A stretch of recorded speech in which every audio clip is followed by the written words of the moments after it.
Druids, nature's ally of beast, bush, and blunts. Let's talk about them.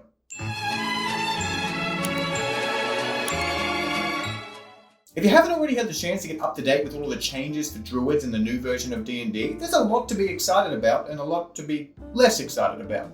Druids can kind of get familiars now, they can freely cast Speak with Animals to talk to the animals, and there's been some changes to wild shapes, but all of those things aren't what you're here for. You're here for the good stuff. And there's nothing, in my opinion at least, that best represents the good stuff than some of the Druid wild shape hijinks that you can get up to. Which of course can literally take so many different forms, but all of these are better combined with other spells. For example, maybe you simply wild shape into a hawk and fly 100 feet directly up into the air over your enemies. From here, you then re-wild shape into a whale, and then simultaneously your wizard casts Enlarge on you. Suddenly, you're an even bigger than normal whale that can just fall to the ground and flatten everything. Just be careful when you do this, because suddenly your DM's going to introduce a hell of a lot of other druids that are doing this to you.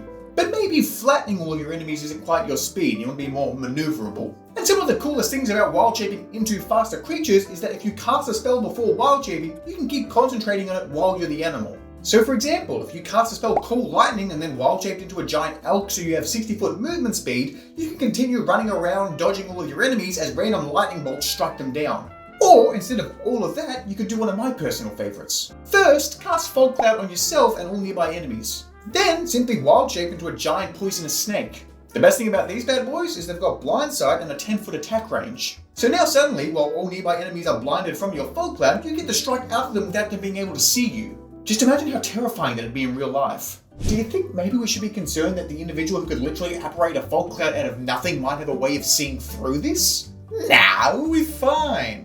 But of course, the good stuff doesn't need to stop there, especially if you're playing a Moon Druid that opts to take the new Grappler feat. For this one specifically, I've got two really fun examples that showcase how fun and slightly broken the new Grappler feat is. And the first one is exceptionally cruel. First, we'll cast Spike Growth to create a 20-foot radius of difficult terrain directly in front of us that is spiky. And if you're unfamiliar with this spell, if a creature moves into this difficult terrain or is already in it and attempts to move, it'll take 2d4 damage for every 5 feet it attempts to move through the spikes around it. From here, we'll wild shape into a brown bear and grapple the target of our choosing, and thanks to the new Grappler feat rules, you don't lose half your movement when trying to move a grappled creature. So now, in a single turn, once we've grappled a target, we can move them along the edge of this spike growth for all of our movement, which is 40 feet, so it'll deal 16d4 damage, and then we can just use our action to dash and do it again. For the love of everything, stop dragging them! It's been 9 turns! Why? Do you think they're finally dead?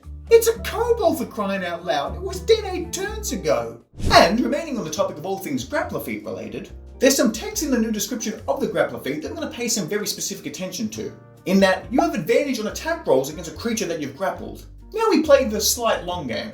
As a level 9 Moon Druid, we gain the ability of wild shaping into a creature that's 1/3 of our total Druid level in equivalent challenge rating, so we can wild shape into CR3 creatures. And the CR3 creature that we're going to choose to wild shape into is a giant scorpion, which is exceptionally good because it's got a multi-attack and 2 of those are its claws, which auto-grapple a target on a hit. So now we've got the potential of attacking 2 creatures within a 5-foot radius and auto-grappling them, and then immediately getting advantage on all subsequent attacks to them. And you know which spell really benefits from advantages on all attacks, especially if you've pre-casted it, and it's often referred to as the most broken new spell in D&D? Conjure Minor Eleemntals. So how much damage are you dealing? Well, first we'll factor in the 3 attacks because of my multi-attack, and then because all of these creatures are within my emanation zone from Conjure Minor Eleemntals, there'll be 2d8 additional damage on top of all of these attacks. Well, that's not good. And then, of course, I upcasted Conjure Minor Eleemntals. Well, fuck. Now, wouldn't it be really awesome to visually represent all of these broken druid builds and combos and wild-shaped things with gorgeous hand-drawn tokens and battle maps and scenes? Shapeku's Fantasy Bundle is the sponsor of this video, and I'm not even going to beat around the bush with this. I love everything they do, and I'm just going to show you why. If you're not familiar with Shapeku, they've recently bundled together all of their incredible TTRPG tools into one affordable fantasy bundle, and it's honestly a game changer. In it, you'll get access to thousands of stunning hand-drawn battle maps that in some cases are even animated. Like, look, you can literally play out your bear wild shape dragging a little goblin along the edge of its spike growth. Isn't that cool? You'll also get access to animated scenes to bring your worlds to life, and an online token creator that lets you build custom digital tokens for NPCs, monsters, and players, all with just a few clicks. While I was just describing all of that, I've literally just created my druid that I'm currently playing as, and yes, he looks a bit unhinged. What are you going to do about it? Everything that Chupeco Fantasy Bundle offers is so easy to use, looks stunning, and saves you so much time on preparation. Like, I've saved hundreds of hours. So if you want to level up your sessions with top tier visuals and tools, head on over to chupeco.com and check out their Fantasy Bundle.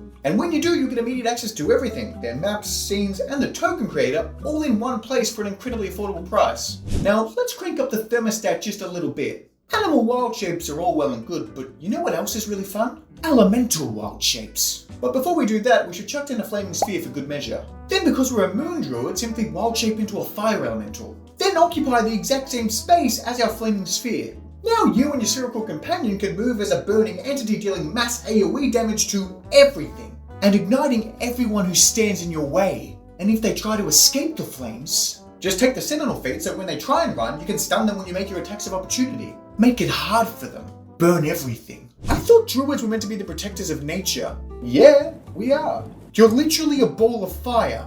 Hey, I'm all natural, thank you. Movement in D&D is one of the most essential aspects of any character because without movement, you can't move. It's pretty straightforward if you think about it. So what if we just completely got rid of that entirely? Doesn't that sound like so much fun? This one's an oldie but a goldie, but it's really simple to pull off. First, we cast plant growth and use its first effect. Now, in a 100-foot radius around the destination that we chose, all the plants become thick and overgrown, and anytime anyone tries to spend 1 feet of movement, they have to spend an additional 4 feet, so their speed is 5th. One might say it's a bit of a minor inconvenience, but let's make it even more inconvenient. Because now we'll cast Sleet Storm on top of the creatures that are affected by the plant growth. So now, in addition to all of these creatures being caught up in the plant vines, there's suddenly a 40-foot radius of a storm cloud that pours down freezing rain, obscures everyone's vision, and makes the area difficult terrain. And because everything becomes a bit slippery, it also has the opportunity of knocking creatures prone.